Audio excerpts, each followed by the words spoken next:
One of the particular models, the United States global model, this is where we are now, and here we are early Sunday morning.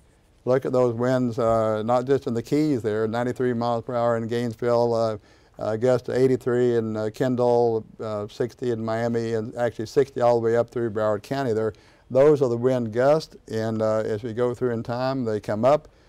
Kendall 97, Key Largo. Now this is not going to be perfect, but it gives you the idea that the model is trying to say we're going to have very strong wind gusts to well above hurricane force over Miami-Dade and Broward County.